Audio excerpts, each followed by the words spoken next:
Kita bertemu di dalam fellowship kegerakan Kitab Wahyu tanggal 12 bulan 10 2022. Saat ini saya akan mengambil tema yang cukup menarik, ya saudaraku, cukup menarik karena ini tidak biasa.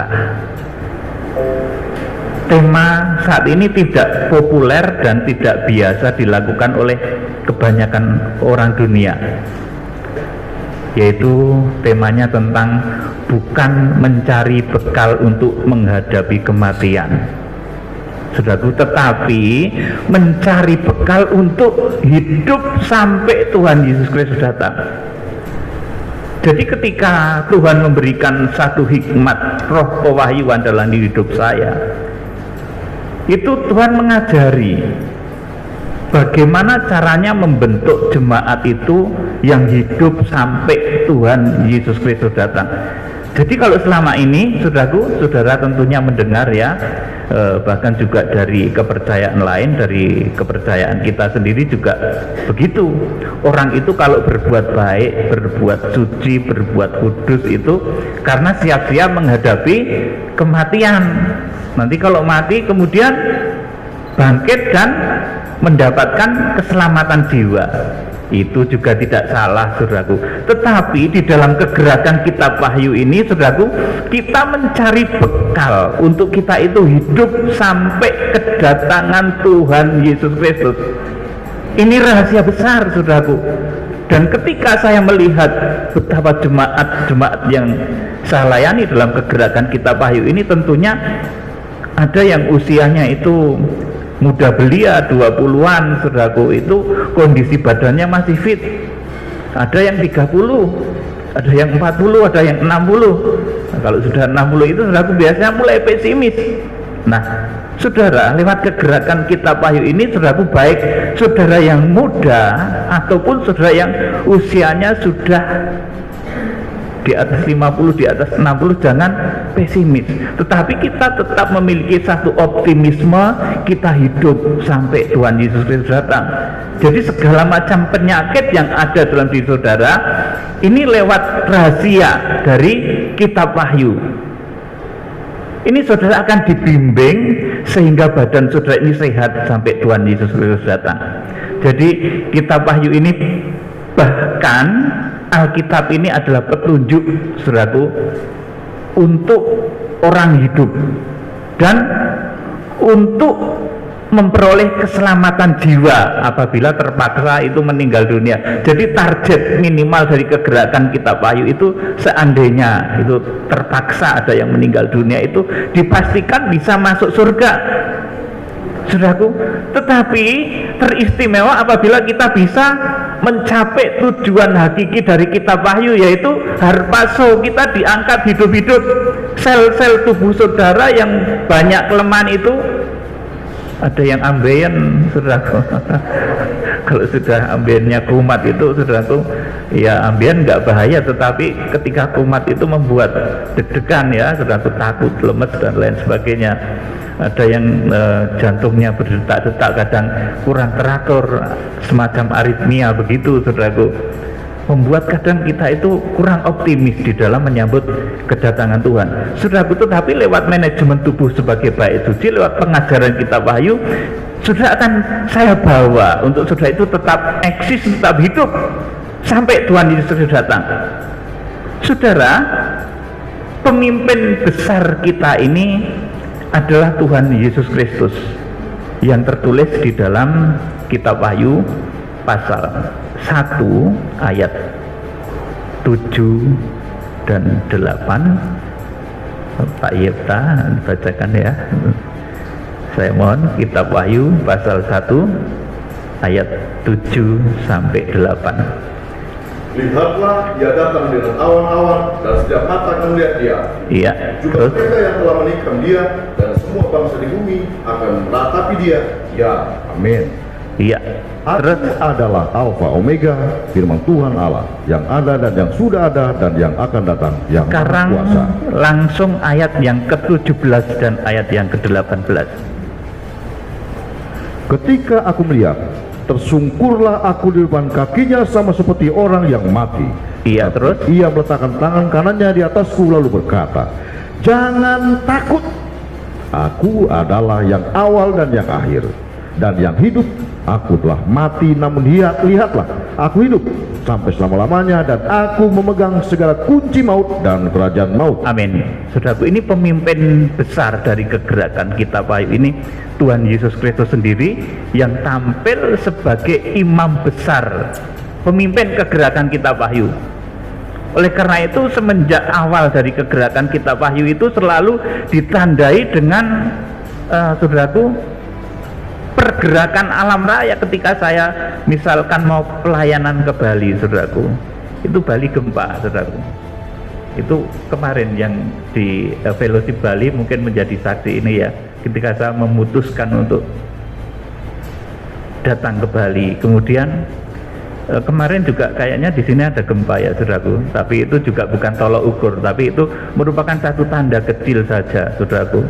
Perjalanan ke sini dari Jogja sampai ke Jakarta katanya hujan deras, tapi setelah di jalan itu, saudaraku, ada naungan malaikat, saudaraku, seperti tiang awan yang menjaga. Kan itu seperti nggak kena sinar matahari dari Jogja itu. Sampai seluruh tim ini heran, ini suasana begitu sejuk terus dari Jogja sampai ke tempat ini. Sampai ke tempat ini dengan sukacita penuh berkat dan kemenangan dari Tuhan Yesus Kristus. Jadi karena pemimpin kita ini adalah Tuhan Yesus yang hidup. Di sini ketika Rasul Yohanes menerima wahyu, ini dikatakan, ketika aku melihat dia, tersungkurlah aku di depan kakinya sama seperti orang yang mati. Tetapi ia meletakkan tangan kanannya di atasku lalu berkata, jangan takut, aku adalah yang awal dan yang akhir dan yang hidup. Aku telah mati, namun lihatlah, aku hidup sampai selama-lamanya, dan aku memegang segala kunci maut dan kerajaan maut. Ini Tuhan Yesus, saudaraku. Jadi yang bisa dia pernah hidup, kemudian mati, kemudian hidup sampai selama-lamanya itu hanya Tuhan Yesus. Belum ada yang lain, saudaraku. Dan dia yang menjadi pemimpin kita. Jadi pemimpin kegerakan Kitab Wahyu ini Tuhan yang hidup, bukan Tuhan yang tidak bisa apa-apa, tapi Tuhan yang sampai saat ini pun hidup.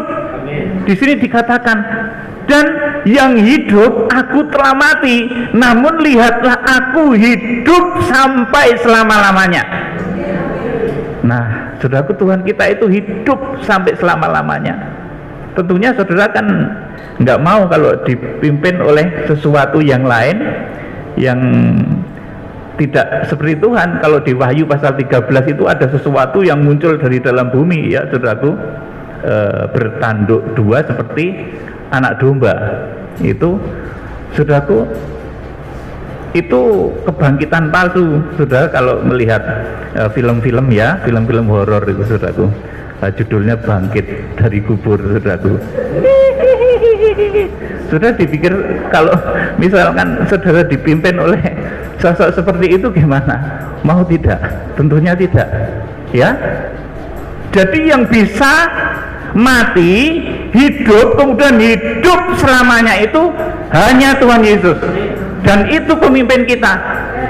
Kalau ada sesuatu yang lain, manusia yang lain yang mengaku seperti ini, saudaraku, itu palsu, saudaraku. Pengakuan yang palsu, mengatakan mati, kemudian hidup, kemudian, nah itu tadi seperti saya katakan, seperti film horor.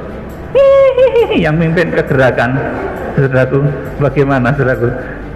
Nanti kalau ketemu sama saudaraku bukan anakku, cucuku, cucu, jadi saudara itu cucu ya. Jadi saudaraku, kegerakan Kitab Wahyu ini dipimpin oleh Tuhan Yesus Kristus yang hidup. Oleh karena itu mujizatnya nyata, mengguncang langit dan bumi, menyembuhkan sakit saudara, bahkan bisa menumbuhkan rambut itu yang putih itu jadi hitam lagi sudah. Itu saya pernah ada kesaksian ya dulu itu di Surabaya, Mbak Tuhan, yang saya hormati Om Ishak Leo itu, saya dengar itu rambutnya bisa tumbuh hitam lagi sebelum beliau wafat, saudaraku. Dan saya itu kalau mendengar hal yang demikian juga, oh luar biasa, itu satu yang ajaib dan luar biasa. Jadi Tuhan itu bisa ya saudaraku melakukan apapun. Tapi saya belum pernah berdoa juga, Tuhan tumbuhkan gigi saya yang sudah tanggal. Jadi saya juga nggak mau doa yang konyol. Meskipun Tuhan bisa ya saudaraku, Tuhan bisa menumbuhkan gigi saudara, tapi ya kalau berdoa itu jangan begitu ya saudaraku. Gigi saudara sudah ompong 2, minta ditumbuhkan lagi ya susah juga saudaraku. Jadi pemimpin kegerakan Kitab Wahyu ini adalah Tuhan yang hidup. Karena apa saudaraku? Karena akan membawa saudara ini hidup juga sampai dengan kedatangannya. Saudara bukan dipimpin oleh sesuatu makhluk gaib yang lain, saudaraku. Tuhan yang mati tidak dipimpin oleh Tuhan yang mati dan tidak hidup selama-lamanya, tapi saudara ini dipimpin oleh Tuhan Yesus yang hidup sampai selama-lamanya, memegang segala kunci maut dan kerajaan maut, saudaraku. Jadi di dalam kegerakan Kitab Wahyu ini kita berusaha, saudaraku, mencari bekal untuk bisa tetap hidup sampai Tuhan Yesus Kristus datang. Kalau yang lain, saudaraku, mungkin ya tidak salah juga. Ini ada yang lazim kita dengar, itu orang-orang itu berbuat baik, berbuat benar selama di dunia ini, berbuat suci, itu mereka mencari bekal untuk menghadapi kematian. Wah, karena akan mati, jadi harus berbuat baik, benar, kudus, supaya besok nanti jiwanya selamat. Itu enggak salah, itu betul juga. Tetapi di akhir zaman akan ada sesuatu yang dahsyat. 1 Korintus 15 itu, ketika nanti orang-orang yang terpilih itu harpaso diangkat hidup-hidup oleh Tuhan yang hidup tadi, saudara. Dan tokoh-tokoh yang dipakai di dalam Kitab Wahyu, kalau saudara nanti membaca Kitab Wahyu pasal 1 ayat 16, itu juga adalah tokoh-tokoh yang hidup, saudaraku. Karena untuk membawa jiwa-jiwa itu hidup, Tuhan juga memakai tokoh-tokoh yang hidup. Ayo Pak Yepta bacakan Kitab Wahyu pasal 1 ayat yang ke-16. Ini tokoh-tokoh yang akan dipakai di akhir zaman. Itu ya. Dan di tangan kanannya ia memegang 7 bintang, dan dari mulutnya keluar sebilah pedang tajam bermata 2, dan wajahnya bersinar-sinar bagaikan matahari yang terik. Ayat 20 langsung.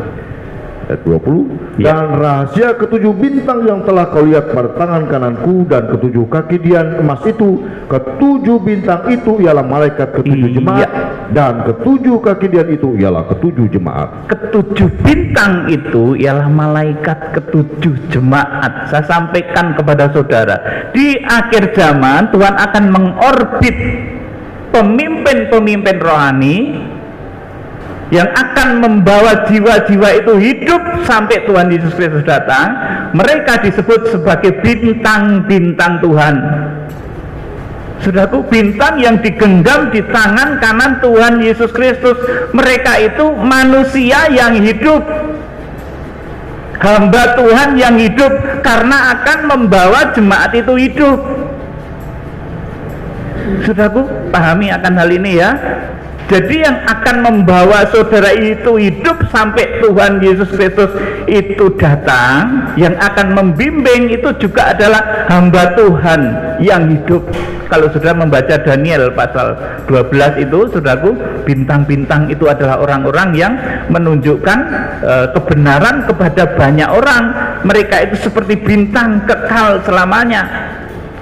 Saudaraku, itu orang-orang hamba-hamba Tuhan pilihan di akhir zaman nantinya, yang akan dipakai oleh Tuhan untuk melaksanakan keputusan Tuhan, untuk melaksanakan pekerjaan Tuhan di dalam Kitab Wahyu ini. Oleh karena itu di dalam Kitab Wahyu pasal 1 ayat yang ke-16, Tuhan itu melantik, Tuhan itu mentahbis, mengangkat hamba-hambanya yang disebut 7 bintang.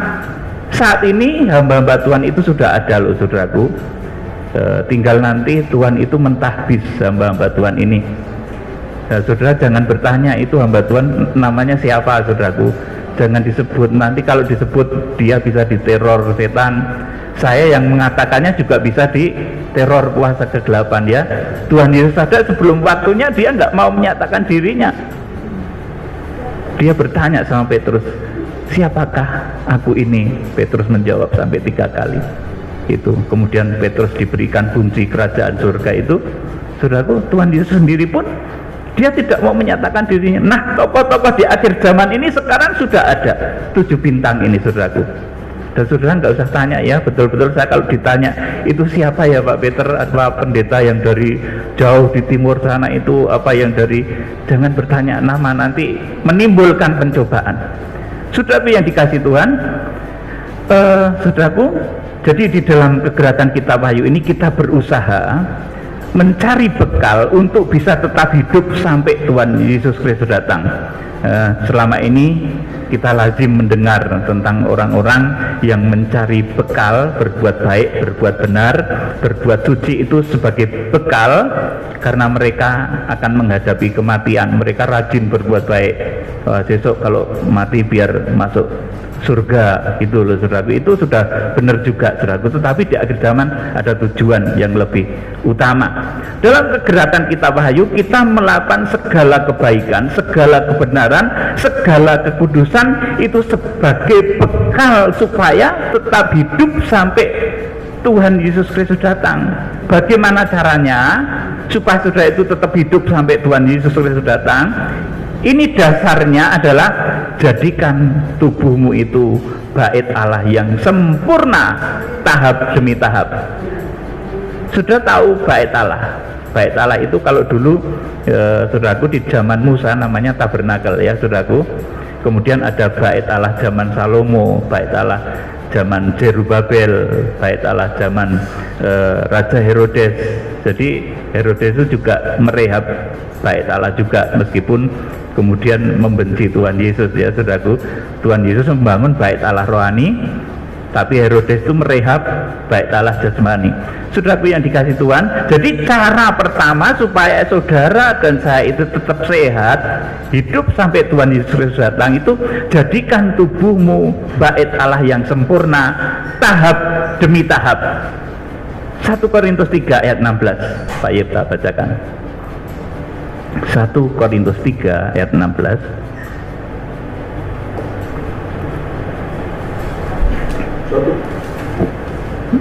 1 Korintus 3 ayat 16. Ya. Tidak tahukah kamu bahwa kamu adalah bait Allah dan bahwa Roh Allah diam di dalam kamu? Ayat 17, jika ada orang yang membinasakan bait Allah, maka Allah akan membinasakan dia, sebab bait Allah adalah kudus dan bait Allah itu ialah kamu. iya, bait Allah itu adalah kamu, saudaraku. Jadi kalau dahulu bait Allah ini, saudaraku, pada zaman Musa itu namanya tabernakel. Itu ada 3 tingkat ya, saudaraku. Pelataran, ruang kudus, kemudian ruang maha kudus. Kemudian di dalam prakteknya kita sekarang ini ada 9 langkah supaya saudara itu nanti mencapai kesempurnaan sesuai dengan tabernakel. Pertama, tabernakel itu yang paling luar itu kita akan ketemu dengan yang namanya pintu gerbang.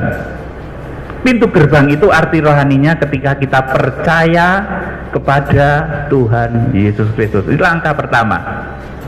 Menjadikan tubuh saudara itu bait suci Allah itu, saudara harus percaya kepada Tuhan Yesus Kristus.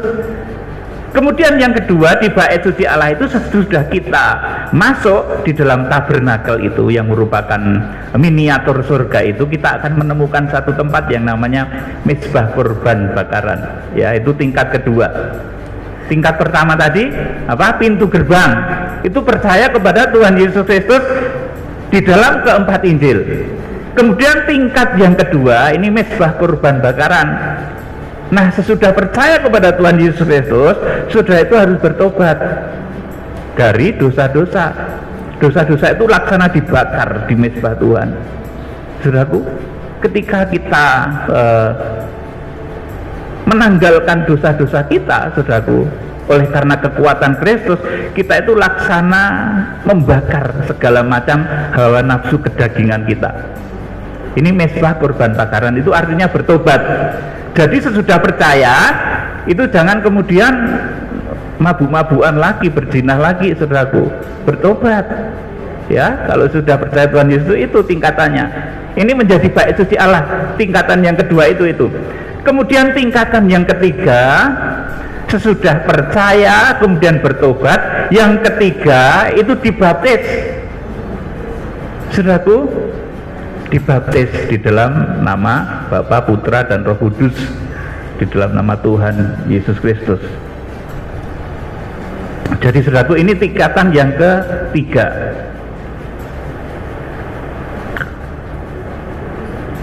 Tingkatan ketiga dari bait suci Allah itu dibaptis. Supaya saudara menjadi bait suci Allah itu sudah dibaptis. Sesudah itu kita menginjak tingkatan yang keempat. Ini pelajaran kilat, tapi saudara kiranya mengerti ya. Tingkatan yang keempat itu sesudah dibaptis, sudah akan masuk satu tempat yang namanya pintu kemah. Pintu kemah itu di dalam kehidupan rohani saudara, artinya saudara itu dipenuhi Roh Kudus. Jadi sesudah percaya, bertobat, itu kemudian dipenuhi Roh Kudus, baru bisa dipenuhi Roh Kudus. Nah, ini tingkatan yang keempat. Kemudian tingkatan yang kelima, saudaraku, sesudah saudara dipenuhi Roh Kudus, saudara biasanya ditandai dengan bahasa roh, seperti yang tadi kita dengar itu bahasa roh. Ada karunia nanti menerjemahkan bahasa roh. Jadi kalau orang yang punya karunia menerjemahkan, mengartikan bahasa roh itu ngerti ya, saudaraku. Oh, ibu itu ini dari bahasa rohnya kelihatan itu sakit, itu kelihatan, saudaraku. Oh, bapak itu kelihatannya punya utang itu dari bahasa rohnya itu. Jadi bisa kelihatan, saudaraku. Orang yang bisa menerjemahkan bahasa roh itu seperti bisa menyelidik begitu loh, saudaraku. Itu tapi nanti pelajaran nanti ya, saudaraku. Jadi ini tingkatan yang keempat, dipenuhi oleh Roh Kudus. Kemudian sesudah itu saudara kalau sudah dipenuhi Roh Kudus akan memiliki kecintaan kepada firman Tuhan. Ini adalah meja roti sajian kalau di dalam bait suci Allah. Jadi kalau orang itu penuh Roh Kudus, kalau dia itu dengar firman, kalau dia itu membaca firman itu tidak jadi ngantuk. Ya, saudaraku, ada orang itu kalau baca firman itu malah jadi ngantuk. Ya, saudaraku, jadi obat tidur ya. Jadi baca firman itu malah menjadi semacam obat supaya bisa tidur gitu, karena banyak tulisannya banyak sekali jadi ngantuk. Tapi orang yang penuh Roh Kudus itu semakin baca firman semakin cinta, semakin mendengar firman semakin ingin mendengar lagi, sampai keseluruhan Alkitab yang berisi 66 kitab, Kejadian sampai Maleaki, kemudian 4 Injil sampai dengan kitab Wahyu, itu ada 66 bagian. Itu nanti betul-betul kita bisa memahaminya.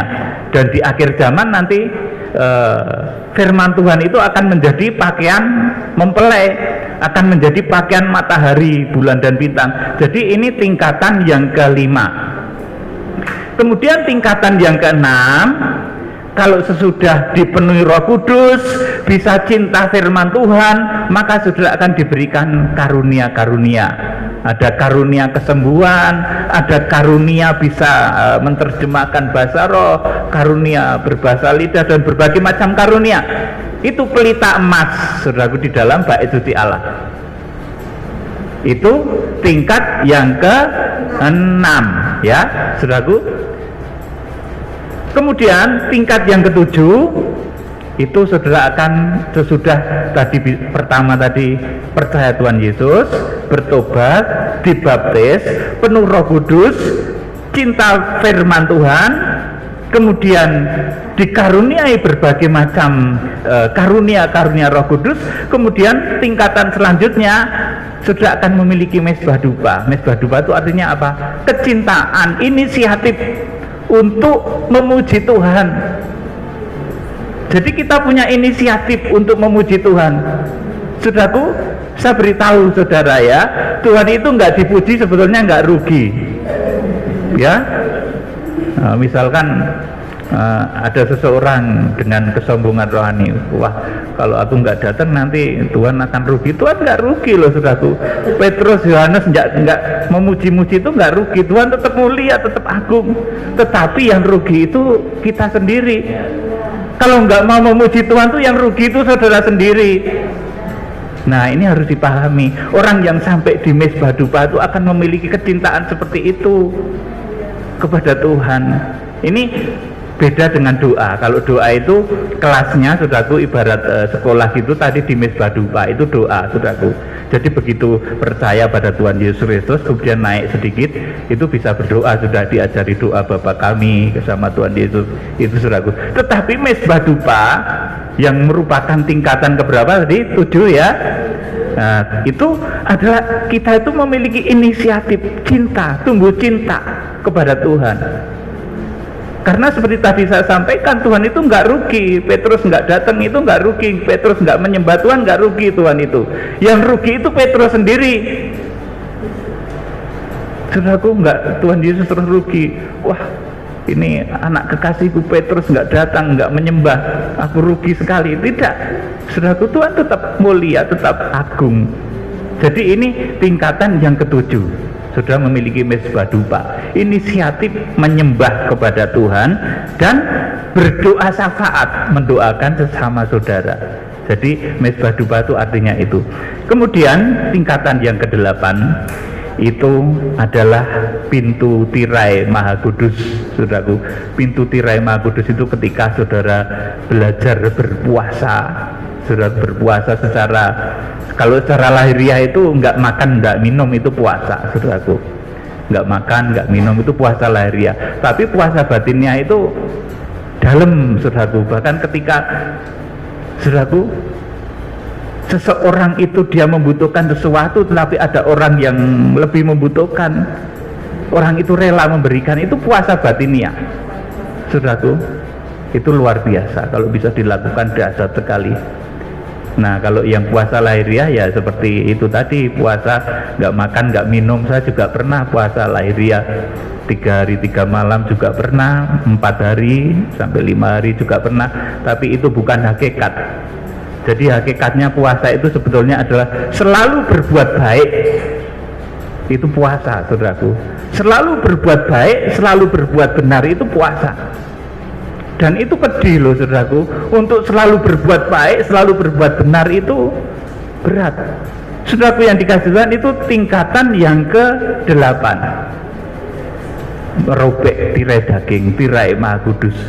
Sesudah kita bisa merobek tirai daging, keinginan hawa nafsu daging kita, maka kita akan menyatu dengan cahaya kemuliaan Tuhan, saudaraku, di dalam ruang Maha Kudus.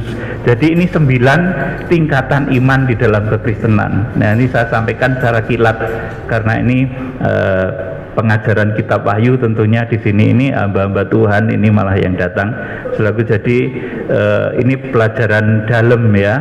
Sampaikan secara kilat kiranya bisa paham. Jadi pertama tadi percaya, bertobat itu pintu gerbang, kemudian bertobat itu pintu gerbang, kemudian dibaptis saudaraku, kemudian dipenuhi Roh Kudus, kemudian dipenuhi firman, kemudian dipenuhi karunia-karunia roh, kemudian bisa menyembah di dalam roh dan kebenaran dan menaikkan syafaat, kemudian selanjutnya bisa merobek keinginan hawa nafsu daging. Nah itu proses menjadikan tubuhmu itu bait suci Allah. Di dalam 1 Korintus 3 ayat 16 ini dikatakan, tidak tahukah kamu bahwa kamu adalah bait Allah dan bahwa roh Allah diam di dalam kamu. Saudara, ini bait suci Allah. Jangan digunakan sembarangan saudaraku. Bait suci Allah itu sesuatu yang mulia, istananya raja. Saudaraku, kalau saudara itu badannya merupakan istananya raja, pasti dipelihara, kesehatan saudara dipelihara. Saudara juga akan kebal santet, saudaraku. Betul. Kalau saudara menjadi bait suci Allah itu disantet uang pitulas gitu nggak apa-apa, saudaraku. Betul, saudaraku. Jadi jadikan bait suci tubuhmu itu bait suci Allah. Saudara menjadi sakti. Kalau saudara itu betul-betul menjadikan bait tubuhmu itu bait suci Allah yang sempurna, tahap demi tahap, yang tahapannya itu seperti saya sampaikan tadi, ada 9 tadi, saudara itu akan sakti, kebal santet. Disantet wong 17 enggak akan apa-apa, saudaraku. Betul, saudaraku. Balik. Saudara yang dikasihi Tuhan, bahkan puncaknya kalau saudara itu sempurna menjadi bait suci Allah, saudara nanti akan harpaso. Harpaso itu diangkat hidup-hidup ketika Tuhan Yesus Kristus datang. Saudara, jadi bila badan atau tubuh seseorang itu sempurna menjadi bait Allah, maka manusia itu akan menjadi sakti, saudaraku. Seperti tadi saya katakan, sakti itu kebal santet dan berbagai macam kutukan dunia. Orang-orang mengutuki saudara itu tidak apa-apa, saudara tetap diberkati. Asalkan saudara itu berbuat baik, benar, kudus, menjadikan tubuhmu bait suci Allah. Dan puncaknya dari ilmu manajemen tubuh sebagai bait suci Allah ini, saudara itu akan terbang harpaso. Wahyu pasal 12 ayat yang kelima, 1 Tesalonika 4 ayat 15 sampai 17, saudaraku. Jadi ini puncak dari ilmu manajemen tubuh sebagai bait suci Allah yang 9 tingkat tadi, saudaraku. Kita akan baca di dalam 1 Tesalonika 4 ayat 15 sampai 17. Pak Yeta,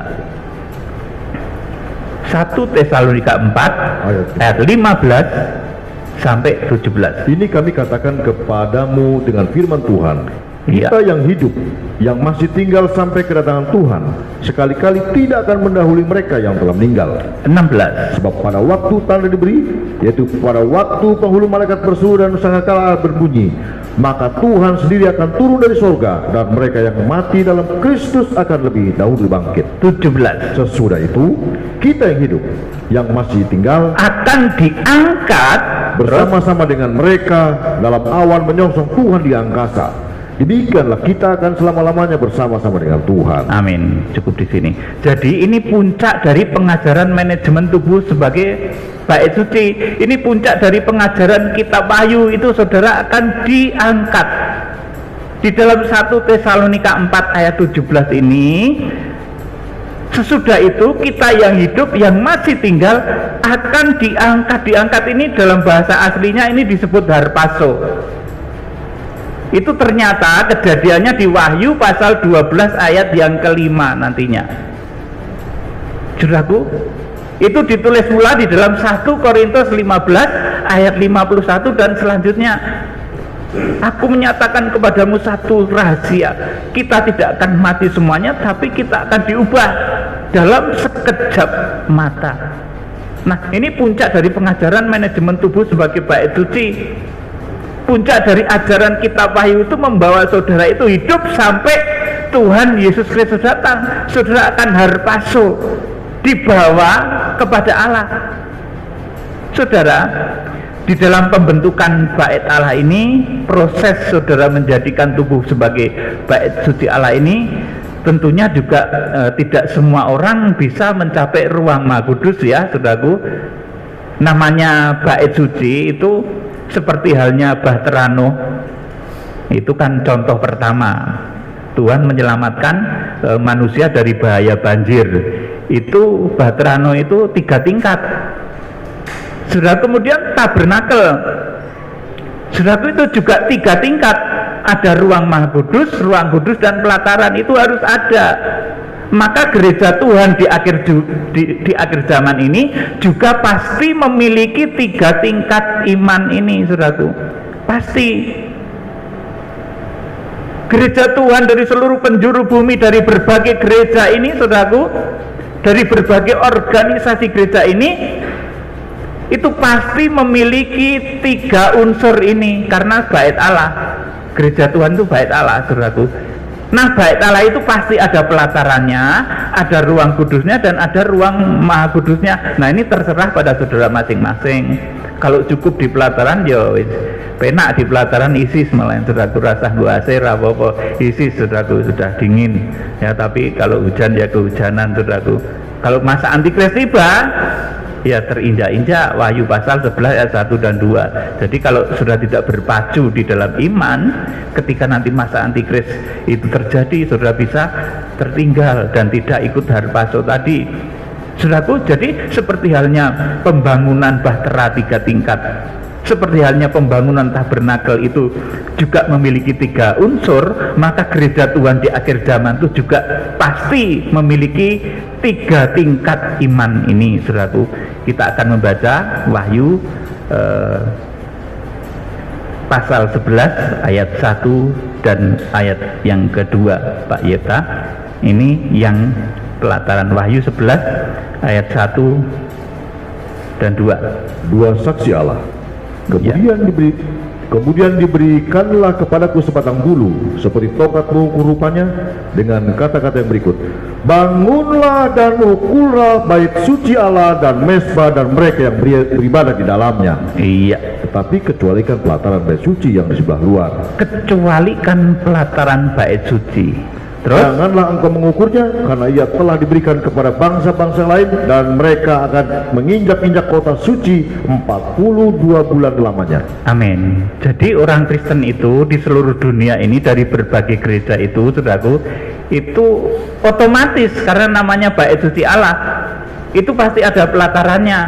Nah, orang Kristen di seluruh dunia ini juga ada yang tingkatannya itu nanti pasti pelataran itu ada. Ini terserah saudara masing-masing mau berpacu di dalam iman atau tidak, saudaraku.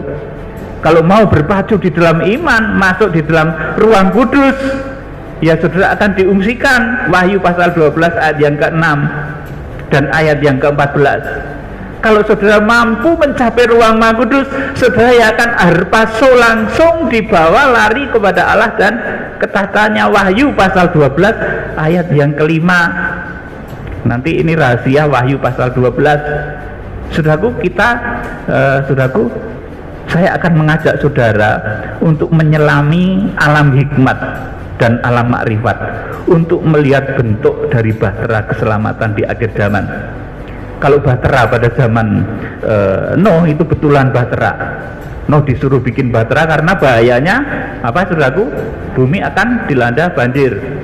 Bukan karena akan ada gunung meletus, tapi banjir, maka dibikinlah bahtera. Saudaraku, saya akan mengajak saudara melihat bahtera keselamatan di akhir zaman itu wujudnya seperti apa. Ini Wahyu pasal 12 ayat 1 sampai 17. Ini secara bertahap, nanti per ayat nanti akan saya terangkan. Wahyu pasal 12 ayat 1 sampai 17. Ini kenyataan bahtera akhir zaman. Kalau bahtera Nuh menyelamatkan manusia dari bahaya banjir. Kalau bahtera akhir zaman ini menyelamatkan manusia dari bahaya antikris. Jadi di akhir zaman bukan menyelamatkan saudara dari banjir lagi, tetapi dari bahaya antikris. Matius pasal yang ke-12 itu 24 itu ayat yang ke-15 dan selanjutnya itu seperti itu. Kita akan baca Wahyu pasal 12 ayat 1, Pak Yeta. Perempuan dan naga. Ya. Maka tampaklah suatu tanda besar di langit, seorang perempuan berselubungkan matahari dengan bulan di bawah kakinya dan sebuah mahkota dari 12 bintang di atas kepalanya. Sampai di sini dulu. Maka tampaklah suatu tanda besar di langit. Tanda itu ditulis sebagai Simeon. Simeon itu artinya perlambang. Ini artinya Wahyu pasal 12 ini harus diterjemahkan karena ini perlambang. Seorang perempuan berselubungkan matahari. Ini artinya apa, saudaraku? Ini bukan nanti itu kemudian ada wanita dari suku Yehuda yang berpakaian matahari, itu nggak bisa. Matahari, berulang kali saya sampaikan di dalam khotbah saya, matahari itu besar. Ini kalau diterjemahkan secara lahiriah nggak akan pernah ada. Nah, berselubung matahari ini artinya apa? Ini adalah gereja itu harus berpakaian matahari. Pakaian matahari itu apa, saudaraku? Itu berkepribadian firman Tuhan. Baik dari kitab Perjanjian Lama, itu kitab Sang Matahari saya sebut sebagai seperti itu. Kitab Kejadian sampai Maleaki itu kitab matahari. Sudah perhatikan, itu dari Allah Bapa, kitab yang diberikan Bapa kepada anaknya. Itu wujudnya Kejadian sampai Maleaki. Jadi sudah paham di sini, boleh sudah catat baik-baik ya. Pakaian matahari, kitab matahari itu Kejadian sampai Maleaki. Itu aturan dari bapak kepada anaknya. Oleh karena itu begitu keras. Seorang bapak yang mengajari anaknya itu kadang harus mencambuk. Keras aturan Taurat itu, saudaraku. Itu kitab sang matahari, itu harus jadi salah satu pakaian. Kita tidak boleh meninggalkan apa yang ditulis dalam kitab Perjanjian Lama. Kemudian dengan bulan di bawah kakinya. Bulan ini apa, saudaraku? Bulan ini adalah 4 Injil. 4 Injil ini sabdanya Tuhan Yesus Kristus, Allah Sang Putra, Allah yang tampil sebagai sahabat. Jadi kalau dulu di Perjanjian Lama itu Allah itu tampil seperti bapak yang gandeng anaknya, memberikan satu perintah-perintah yang keras, instruksi-instruksi keras. Tetapi ketika Allah itu tampil sebagai sahabat, maka yang diajarkannya adalah cinta kasih. Jadi kalau makin besar ya, ngajari anak saudara, saudara jangan main pukul lagi. Kalau sudah anak sudah besar main pukul, ya saudara malah bisa dibales nanti. Jadi ini berteladankan perjalanan cinta kasih Tuhan ini. Ketika Tuhan itu tampil sebagai sahabat, dia tampil di dalam diri Tuhan Yesus Kristus, saudaraku. Dan kitabnya adalah kitab Injil, 4 Injil, Matius, Markus, Lukas, dan Yohanes. Ini kitab rembulan.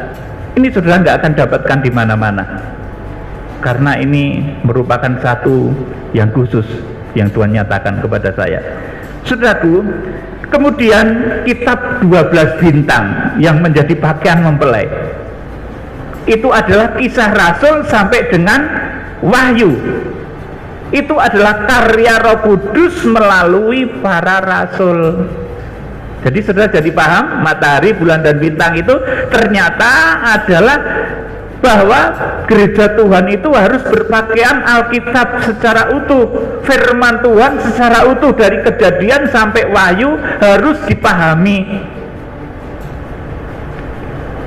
Kitab Perjanjian Lama tadi adalah kitab matahari, saudaraku. Kemudian kitab rembulan itu 4 Injil. Kemudian 12 bintang itu Kisah Rasul sampai dengan Wahyu. Itulah pakaian gereja di akhir zaman, saudaraku. Dan gereja di akhir zaman ini nantinya juga akan menghasilkan 3 tingkatan iman, 3 output. Seperti halnya bait suci Allah tabernakel itu juga 3 output. Yang pertama itu tabernakel itu ruang Maha Kudus, itu yang paling tinggi. Kemudian yang kedua itu ruang kudus. Kemudian yang paling luar itu namanya pelataran. Nah, gereja di akhir zaman secara umum ini juga akan menghasilkan 3 tingkatan iman itu. Nanti yang mencapai ruang Maha Kudus akan langsung dibawa lari kepada Allah dan ketahtanya. Itu ditulis dalam Wahyu pasal 12 ayat yang kelima. Kemudian yang mencapai ruang kudus itu nanti akan diungsikan, bahasanya itu peogo, lari, hilang, lenyap, dan terbang. Wahyu pasal 12 ayat yang ke-6 dan ayat yang ke-14. Kemudian yang ketiga, output dari gereja akhir zaman, mereka juga akan menghasilkan anak-anak rohani disebut sebagai benih yang lain yang diizinkan diperangi oleh naga. Wahyu pasal 12 ayat yang ke-17. Ya, dibaca sekarang ayat yang kedua. Ia sedang mengandung dan dalam keluhan dan penderitaannya hendak melahirkan, ia berteriak kesakitan. Iya, jadi kita terang dulu yang kedua. Ia sedang mengandung dan dalam keluhan dan penderitaan hendak melahirkan, ia berteriak kesakitan. Perempuan pertama itu tentunya Hawa, ya saudara. Kemudian yang menjadi teladan selanjutnya itu ada Yokebed yang melahirkan Musa. Kemudian yang selanjutnya lagi adalah Maria yang melahirkan Tuhan Yesus Kristus.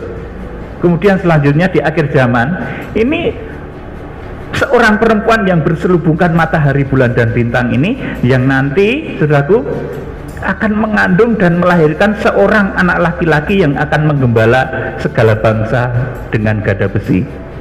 Saudaraku, jadi ingat baik-baik ya. Kalau yang perempuan pertama itu tentunya Hawa, saudaraku. Hawa karena dosa, dia kemudian mendapatkan satu janji, nanti yang akan meremukkan ular itu adalah keturunanmu. Itu nanti artinya Wahyu pasal 12 ayat yang kelima. Saudara yang dikasih Tuhan, kita akan baca ayat yang ketiga dari Wahyu pasal 12. Maka tampaklah suatu tanda yang lain di langit, dan lihatlah, seekor naga merah padam yang besar, berkepala 7 dan bertanduk 10, dan di atas kepalanya ada 7 mahkota. Amin. Saya terangkan dulu. Maka tampaklah suatu tanda. Tanda di sini juga Simeon, ini bahasa aslinya. Artinya perlambang. Artinya apa? Saudaraku, nanti di akhir zaman tuh nggak akan kemudian muncul naga betulan di langit, terbang muter-muter dari langit Amerika, terbang lagi ke Eropa, dilihat orang Eropa, wah ada naga terbang. Nggak begitu, sudah nggak akan ketemu kalau kitab Wahyu diartikan seperti itu.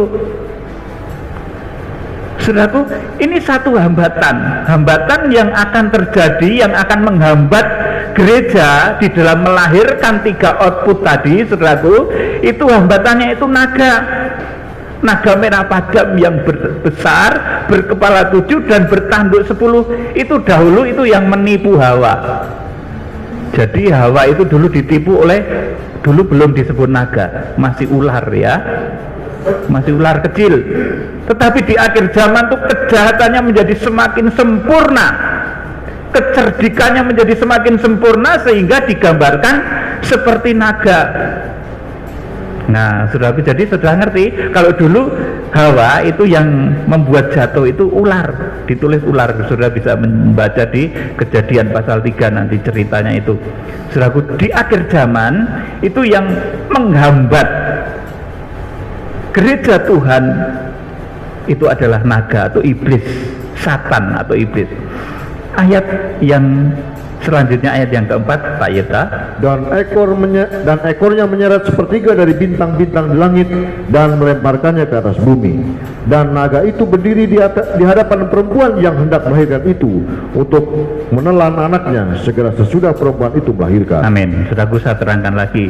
Di sini, saudaraku, naga atau si iblis itu nanti akan berhasil menyeret sepertiga dari bintang-bintang di langit. Bintang-bintang itu menunjuk kepada pemimpin-pemimpin. Nanti akan ada pemimpin-pemimpin rohani, itu sepertiga akan jatuh. Saudaraku, jatuh di dalam kenajisan ekor naga itu. Saudaraku, akan jatuh. Ini juga menunjuk pada pemimpin-pemimpin dunia.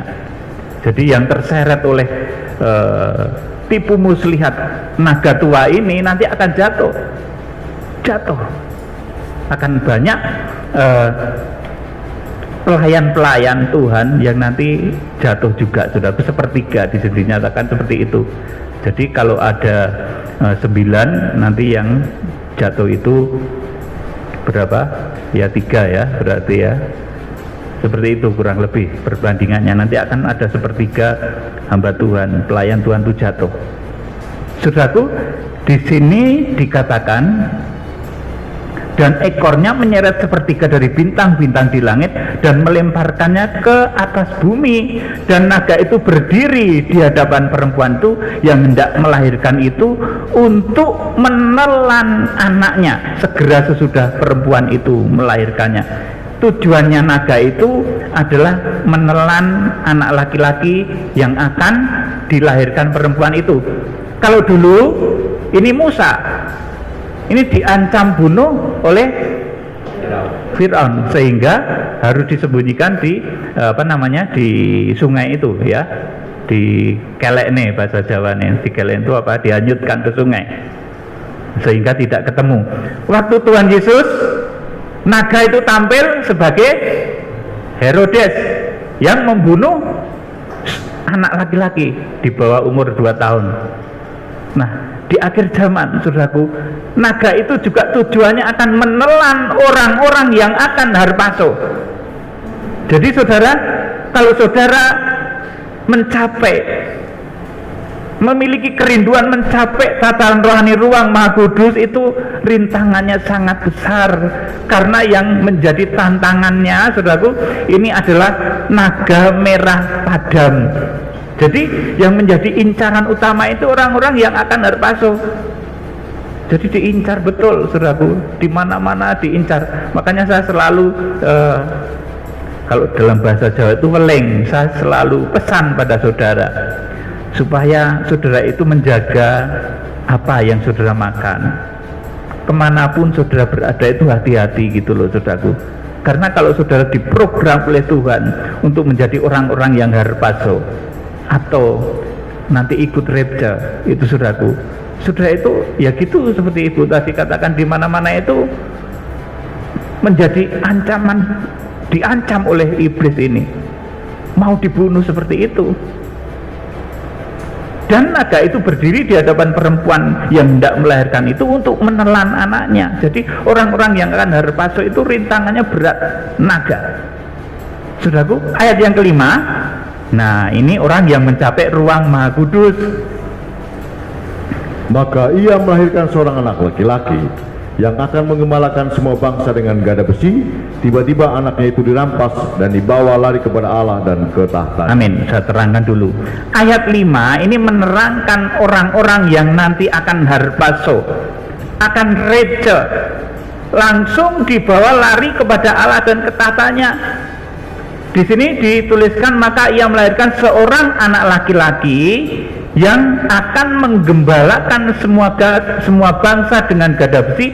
Tiba-tiba anaknya itu harpazo, ya, ini bahasa aslinya harpazo, sesuai dengan yang ditulis tadi di dalam 1 Tesalonika 4 tadi, saudaraku, ayat yang ke-17 akan diangkat persis ini bahasanya, saudaraku. Jadi orang-orang yang harpazo ini adalah orang-orang yang rohaninya mencapai ruang Maha Kudus. Di dalam Wahyu pasal 12 ini mereka akan langsung dibawa lari kepada Allah dan ke tahtanya. Jadi di Wahyu pasal 12 ini akan ada 3 metode keselamatan mereka yang harpazo, itu orang yang mencapai ruang Maha Kudus. Kemudian mereka yang diungsikan atau peogo itu diungsikan ke satu tempat yang disediakan oleh Allah selama 1260 hari lamanya. Ya, kita akan baca Wahyu pasal 12 ayat yang ke-6 ini, yang ruang kudus itu akan diungsikan atau peogo. Perempuan itu lari ke padang gurun, di mana telah disediakan suatu tempat baginya oleh Allah, supaya ia dipelihara di situ 1260 hari lamanya. Amin. Sampai di sini. Ini yang mencapai ruang kudus itu akan lari ke padang gurun, akan peogo, di mana telah disediakan suatu tempat baginya oleh Allah supaya ia dipelihara di situ 1260 hari lamanya. Ini bukan yang harpazo, beda ya ini ya, saudaraku. Jadi pahami Wahyu pasal 12 ini baik-baik. Wahyu pasal 12 ayat 6 ini mereka yang diungsikan kemana? Ke satu tempat yang disediakan oleh Allah selama 1260 hari lamanya. Saudara juga jangan tanya, Pak Peter itu tempatnya itu di mana? Apa di Australia? Apa di hutan lindung Jawa Timur sana? Saudaraku yang masih waktu ke Bali saya itu lewat hutan-hutan itu, saudaraku, masih begitu begitu sepi dari manusia, banyak kera-kera macam-macam itu, saudaraku. Apa di sana, saudaraku, saudara jangan tanya ya, itu kejadiannya akan seperti ketika Filipus membaptis sida-sida di Ethiopia, seperti itu. Jadi lari bukan dengan kekuatannya sendiri, nggak akan bisa kalau lari dengan kekuatannya sendiri. Filipus tuh dari Gaza itu dipindahkan oleh kuasa Tuhan ke Asdod dalam waktu yang sekejap mata. Ketika nanti saudara itu diungsikan atau peogo, itu kejadiannya seperti itu. Saudara juga nggak bisa milih mau dipindah kemana sama Tuhan. Filipus itu nggak bisa milih, Tuhan pindahkan aku ke Asdod. Itu bukan pilihannya Filipus, saudaraku, itu pilihan Tuhan. Dia dipindah dari Gaza ke Asdod setelah membaptis sida-sida dari Ethiopia itu. Pengungsian juga gitu. Nanti saudara oleh kuasa Tuhan, ini orang-orang yang mencapai ruang kudus ya, yang ruang Maha Kudus tadi sudah dibawa kepada Allah dan ke tahtanya. Rachel yang mencapai ruang kudus akan dipindahkan oleh Tuhan ke satu tempat. yang disediakan oleh Allah. Tempat ini kalau di dalam penglihatan itu saya sudah sering melihat, saudaraku, sering melihat indah, banyak bunga-bunga tulip seperti itu, saudaraku. Bahkan kalau secara lahiriahnya saya belum pernah ke tempat itu, saudara, karena tempat itu begitu luar biasa digambarkan di dalam Yesaya pasal 35 itu. Padang gurun akan bergirang dan lain sebagainya, yang sakit akan disembuhkan, yang lumpuh akan meloncat. Di sana, saudaraku, akan ada sukacita yang luar biasa. Itu suasana padang belantara pengungsian bagi orang-orang yang mencapai ruang kudus. Kalau yang ruang Maha Kudus langsung dibawa lari kepada Allah dan ke tahtanya. Ayat ke-7, saya ini akan terangkan Wahyu pasal 12 ya, saudaraku. Ayat 7, maka timbullah peperangan di sorga. Malaikat dan Michael dan malaikat-malaikatnya berperang melawan naga itu, dan naga itu dibantu oleh malaikat-malaikatnya. 8, Tetapi mereka tidak dapat bertahan, mereka tidak dapat mendapat tempat lagi di sorga. amin. Sampai di sini dulu. Maka timbullah peperangan di surga. Mikael dan malaikat-malaikatnya berperang melawan naga itu, dan naga itu dibantu oleh malaikat-malaikatnya, tetapi mereka tidak dapat bertahan. Mereka tidak mendapat tempat lagi di surga. Kenapa, saudaraku, di sini timbul peperangan di surga? Ini karena iblis sudah tidak memiliki tempat di surga. Kalau sejak dulu, sejak Ayub itu, saudaraku, saudara tentunya sering baca itu, iblis itu sampai saat ini, detik ini, itu masih bisa naik turun ya, menuduh anak-anak Allah. Seperti Ayub itu dituduh juga oleh iblis. Di sana ada anak-anak Allah yang menghadap, tiba-tiba iblis nyelonong. Kalau sudah membaca di dalam kitab Ayub itu, sampai saat ini begitu, saudaraku. Tetapi semenjak Wahyu pasal 12 ayat 5, anak laki-laki itu lahir, nggak ada tempat lagi di surga untuk naik turun iblis itu. Akhirnya iblis marah. Timbullah peperangan besar di surga. Mikael dan malaikatnya berperang melawan naga itu, dan naga itu dibantu oleh malaikat-malaikatnya, tetapi mereka tidak dapat bertahan. Mereka tidak mendapat tempat lagi di surga. Ayat 9, Pak Yeta. Dan naga besar itu, si ular tua yang disebut iblis atau Satan, yang menyesatkan seluruh dunia, dilemparkan ke bawah. Ia dilemparkan ke bumi bersama-sama dengan malaikat-malaikat. Ayat 10. Dan aku mendengar suara nyanyian di surga berkata, sekarang telah tiba keselamatan dan kuasa dan pemerintahan Allah kita, dan kekuasaan Dia yang diurapinya, karena telah dilemparkan ke bawah. Pendakwa saudara-saudara kita yang mendakwa mereka siang dan malam di hadapan Allah kita. Terus, dan mereka mengalahkan Dia oleh darah anak domba dan oleh perkataan kesaksian mereka, karena mereka tidak mengasihi nyawa mereka sampai ke dalam nyawa. ayat 12. Karena itu bersukacitalah, hai surga dan hai kamu sekalian yang diam di dalamnya. Celakalah kamu, hai bumi dan laut, karena iblis telah turun kepadamu dalam geramnya yang dahsyat. Ia tahu bahwa waktunya sudah singkat. Amin. Cukup di sini dulu. Jadi, saudaraku, karena di surga sudah ada anak laki-laki yang dilahirkan, kemudian iblis tidak memiliki lagi akses naik turun surga bumi, iblis dicampakkan ke bumi, maka timbullah masa antikris. Jadi penyebab masa antikris itu karena lahirnya anak laki-laki. Penyebab masa antikris itu karena adanya orang-orang yang sudah harpaso. Saudaraku, jadi kalau saudara bertemu dengan suatu zaman, di mana zaman itu, saudaraku, pada zaman itu diterapkan satu peraturan bahwa semua orang besar, kecil, tua, muda harus memakai tanda karatma 666. Saudara ketemu dengan zaman itu artinya saudara tertinggal di masa antikris. Saudara, karena jatuhnya iblis yang nanti akan menciptakan bumi, menciptakan suasana yang mengerikan di bumi itu, dia menjadi pembinasa keji di bumi selama 42 bulan. Kalau di dalam kitab Wahyu pasal 13 ayat yang kelima, kalau kitab Nabi Daniel pasal 9:27 itu pertengahan 7 tahun, sama saja artinya 3,5 tahun. Saudara, kalau seseorang itu menjumpai satu masa di mana dia dipaksa untuk memakai tanda karakter 666, itu artinya orang itu sudah tertinggal.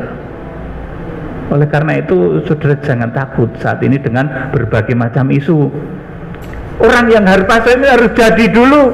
Tuhan nggak mungkin kalah. Saudaraku, jadi sebelum air bah yang menenggelamkan seluruh bumi itu, saudaraku, Nuh dan keluarganya harus diselamatkan dulu. Sebelum masa antikris itu yang laksana air bah itu menenggelamkan seluruh penduduk bumi dengan tandanya 666, maka orang-orang harus harpaso dulu, naik ke bahtera akhir zaman yang wujudnya adalah Wahyu pasal 12 ayat yang ke-1 tadi. Itu bahtera keselamatan tuh hakikatnya itu. Orang-orang yang harpaso yang nomor 2 paling tidak diungsikan ke satu tempat. Sudah saya bilang, saudara jangan tanya dulu tempatnya di mana, itu menimbulkan pencobaan nanti bagi saya ya, kalau saya jawab hal-hal yang belum waktunya itu, kalau dijawab bisa menimbulkan pencobaan.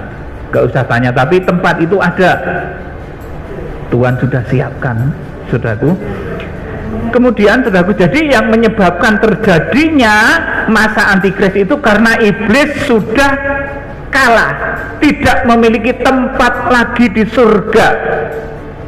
Ayo dibaca ayat 10 sampai ayat yang ke-12, dibaca lagi Wahyu pasal 12 ayat 10 sampai 12 lagi dibaca. Dan aku mendengar suara yang nyaring di surga berkata, sekarang telah tiba keselamatan dan kuasa dan pemberitaan Allah kita, dan kuasanya Dia yang diurapinya, karena telah dilemparkan ke bawah. Pendakwa saudara-saudara kita yang mendakwa mereka siang dan malam di hadapan Allah kita. Iya, cukup sampai di sini. Jadi mereka, iblis itu mendakwa siang dan malam di hadapan Allah kita. Ayub dulu didakwa, dicobai, sampai sekarang masih gitu iblis itu, saudaraku. Jadi iblis itu yang ngerti surga barang, saudaraku. Lah dia dulunya itu dari surga dicampakkan, saudaraku. Iblis itu juga ngerti, tapi tidak akan sedetail orang-orang pilihan Tuhan nantinya, saudaraku. Jadi iblis itu juga ngerti karena dulu dia makhluk surgawi, dia ada di dekat tahta Allah, saudaraku. Sudah yang dikasih Tuhan, ayat 11. Dan mereka mengalahkan dia oleh darah anak domba dan oleh perkataan kesaksian mereka, karena mereka tidak mengasihi nyawa mereka sampai ke dalam maut. Iya, terus 12. Karena itu bersukacitalah hai sorga dan hai kamu sekalian yang diam di dalamnya, celakalah kamu hai bumi dan laut. Iya. Karena iblis telah turun kepadamu dalam geramnya yang dahsyat, karena ia tahu bahwa waktunya sudah disingkat. Iblis sudah turun, sudah dicampakkan dari langit setelah kalah berperang melawan Mikael tadi, dicampakkan ke bumi. Akhirnya sebagai pelampiasan kemarahan iblis ini, dalam geramnya yang dahsyat, dia menciptakan satu masa yang namanya masa antikris, yang lamanya adalah 42 bulan, saudaraku. Nah, di sini dikatakan karena ia tahu bahwa waktunya sudah singkat. Iblis juga ngerti waktunya sudah singkat, masa saudara nggak ngerti? Saudaraku, jadi iblis itu ngerti nanti ketika masa antikris itu terjadi, dia dicampakkan dari langit, si naga tua itu, saudaraku, ular naga tua itu, saudaraku, dicampakkan dari langit, maka saudaraku kemudian dia melampiaskan kemarahannya itu kepada bumi di dalam geramnya yang dahsyat. Ia menciptakan satu masa yang disebut masa antikris atau masa pembinasa keji kalau di dalam Matius pasal yang ke-24 itu. Ayat yang ke-13, Pak Yeta, ayat 13. Dan ketika naga itu sadar bahwa ia telah dilemparkan di atas bumi, ia memburu perempuan yang melahirkan anak laki-laki itu. Amin, saudaraku. Jadi pertama, iblis tadi ingin menelan anak laki-laki itu, tapi karena anak laki-laki itu tiba-tiba harpaso, dibawa lari kepada Allah dan ketatannya. Jadi ada pendapat ya, saudaraku, ada pendapat katanya yang membawa merampas anak laki-laki ke tahta Allah itu iblis ya. Tidak, saudaraku, kalau iblis bisa nangkep anak laki-laki itu pasti ditelan. Ini yang membawa itu kuasa Allah. Harpazo itu kata-kata yang lazim dipakai di dalam Alkitab untuk menggambarkan orang-orang yang dibawa kepada Allah. Seperti ketika Rasul Paulus melihat seseorang yang dibawa harpazo ke surga tingkat 3. Nah, di dalam 1 Tesalonika 4 tadi juga harpazo, saudaraku. Di Wahyu pasal 12 ayat yang kelima itu juga harpazo. Anak laki-laki itu harpazo. Jadi itu bukan dirampas iblis ya, itu dibawa lari kepada Allah dan ke tahtanya, diangkat tepatnya, rapture kalau bahasa tenarnya itu seperti itu. Saudaraku, ini ayat yang ke-13 dikatakan, dan ketika naga itu sadar. Jadi naga itu sempat tidak sadar. Kalau dikatakan di sini naga, ketika naga itu sadar, itu iblis artinya ketika habis berperang melawan Mikael itu sempat tidak sadar. Maka di Wahyu pasal 13 nanti kalau saudara membaca itu, satu di antara kepalanya itu seperti terluka yang akan membinasakan hidupnya Nabi, tetapi luka itu sembuh. Nah, iblis itu rupanya karena akibat peperangan melawan Mikael kemudian jatuh. Tadi saudaraku, dia sempat, kalau dalam bahasanya itu tidak sadar ya, ayat 13 dikatakan seperti itu. Ayat 14, dan perempuan itu diberikan 14, kepada perempuan itu diberikan kedua sayap dari burung nasar yang besar, supaya ia terbang ke tempatnya di padang gurun, di mana ia dipelihara jauh dari tempat ular itu selama 1 masa dan 2 masa dan setengah masa. Amin. Kepada perempuan itu orang yang mencapai ruang kudus tadi, yang di Wahyu pasal 12 ayat yang ke-6 tadi digambarkan, kepada perempuan itu disediakan satu tempat oleh Allah supaya dipelihara 1260 hari lamanya. Saudaraku, kepada perempuan itu diberikan kedua sayap dari burung nasar yang besar supaya ia terbang. Terbang itu ditulis petomai, saudara, itu terbang. Jadi kejadiannya itu dahsyat ya, ketika nanti pengungsian saja itu begitu dahsyat ya, saudaraku.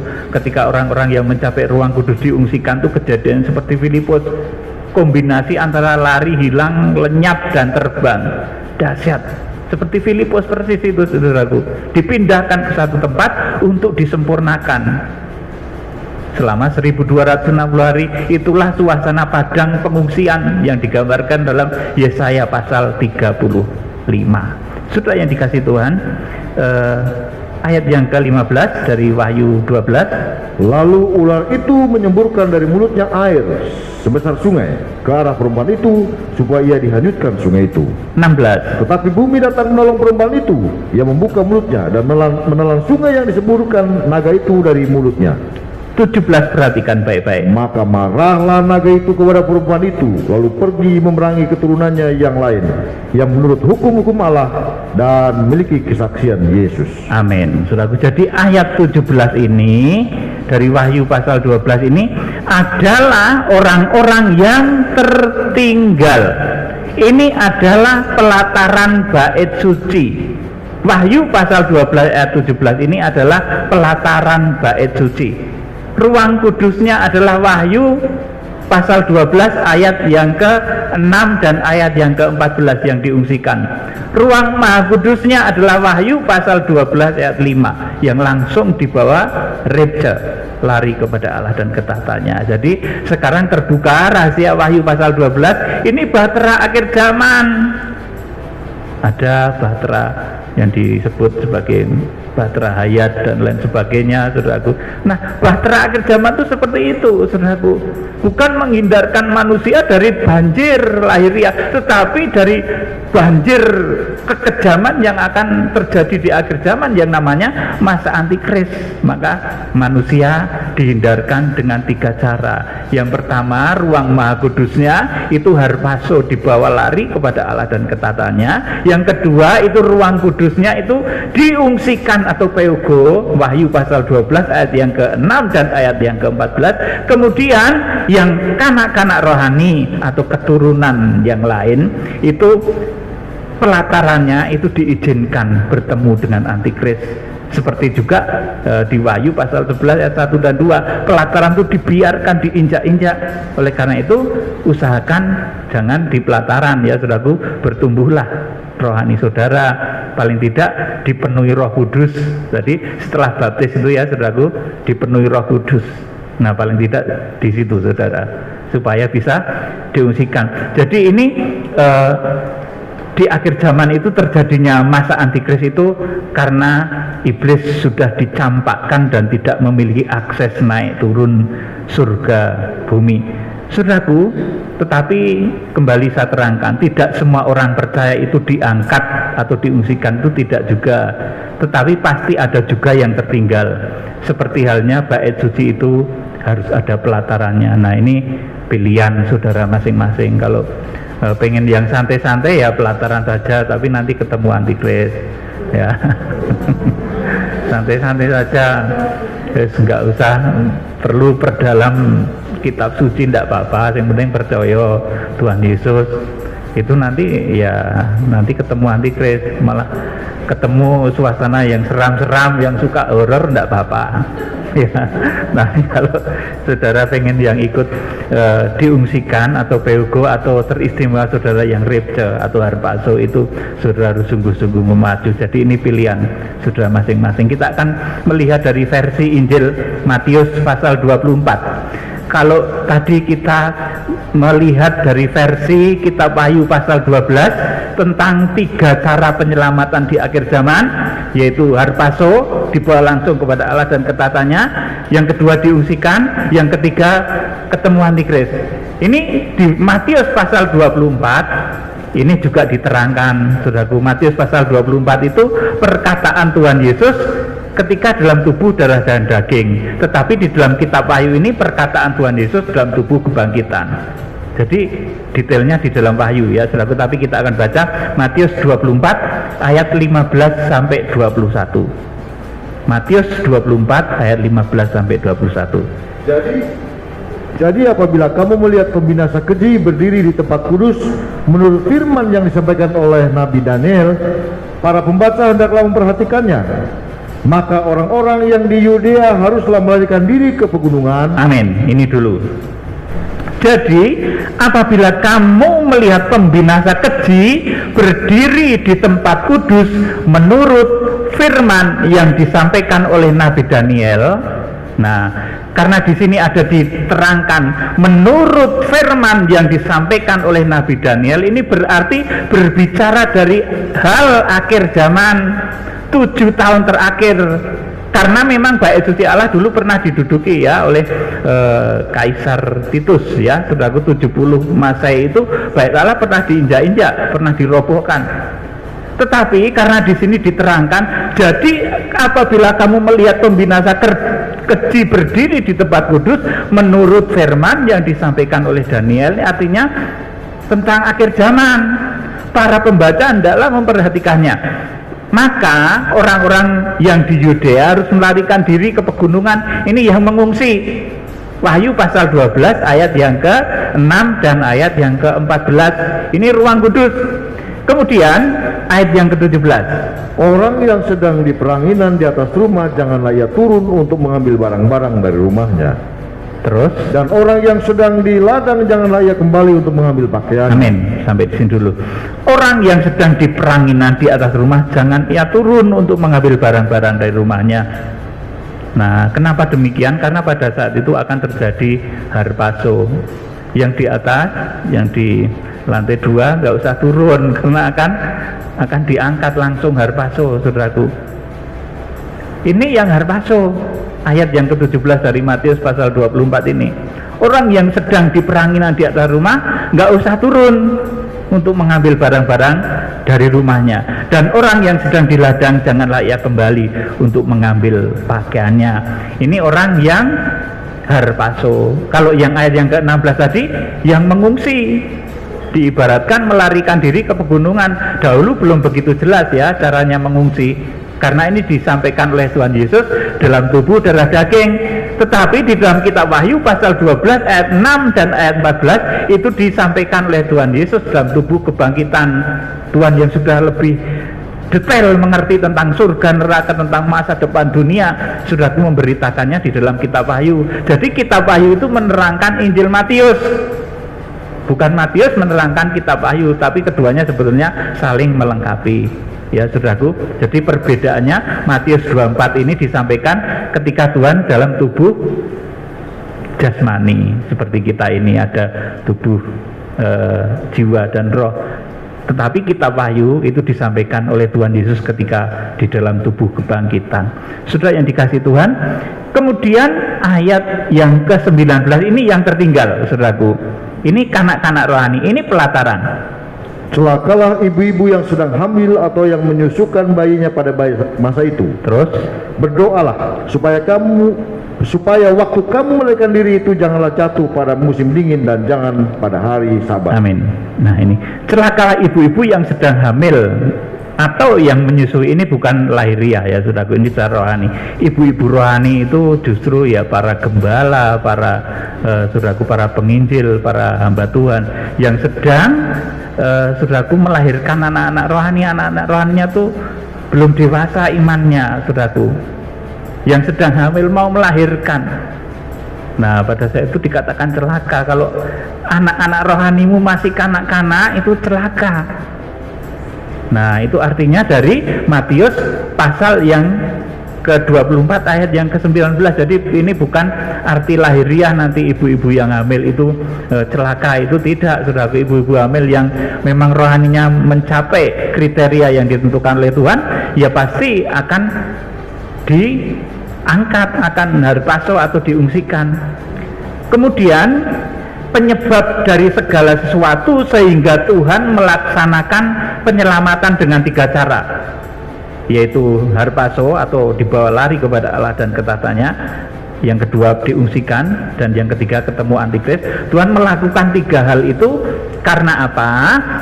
Ayat 21 Pak Yeta bacakan. Sebab pada masa itu akan terjadi siksaan yang dahsyat seperti belum pernah terjadi sejak awal dunia sampai sekarang, dan yang tidak akan terjadi lagi. Amin. Saudaraku, jadi Tuhan melakukan pengangkatan reja, Tuhan melakukan pengungsian rego, Tuhan melakukan saudaraku, kanak-kanak yang rohani itu tertinggal. Itu sebabnya apa? Karena pada saat itu akan terjadi siksaan yang dahsyat seperti yang belum pernah terjadi. Ini belum pernah terjadi pada zaman Bait Allah dahulu dirobohkan tahun 70 Masehi oleh Jenderal Titus. Itu belum pernah terjadi. Dan ini hanya terjadi di akhir zaman. Oleh karena itu di awal tadi di dalam Matius pasal 24 ayat yang ke-15 sudah diterangkan. Perhatikan apa yang ditulis dalam kitab Nabi Daniel. Para pembaca hendaknya memperhatikan menurut firman yang disampaikan oleh Nabi Daniel. Jadi ini berbicara tentang akhir zaman, saudaraku. Karena pada saat itu akan terjadi siksaan yang dahsyat seperti yang belum pernah terjadi sampai saat ini, belum pernah terjadi dan tidak akan terjadi lagi. Itulah sebabnya Tuhan mengadakan penyelamatan kepada saudara melalui 3 cara, saudaraku. Jadi 3 cara tadi itu juga pilihan saudara masing-masing. Saudara akan diangkat atau harpaso, atau saudara akan diungsikan, atau saudara kanak-kanak rohani. Itu pilihan saudara masing-masing. Jadi kiranya Tuhan memberkati kita semua. Kalau ada pertanyaan nanti sesudah selesai kebaktian ini boleh ditanyakan ya. Nanti itu sebetulnya panjang, ini ada 2 saksi surga dan lain sebagainya. 2 saksi surga itu orang mana saja asalnya, itu besok saya terangkan ya. Kiranya Tuhan memberkati.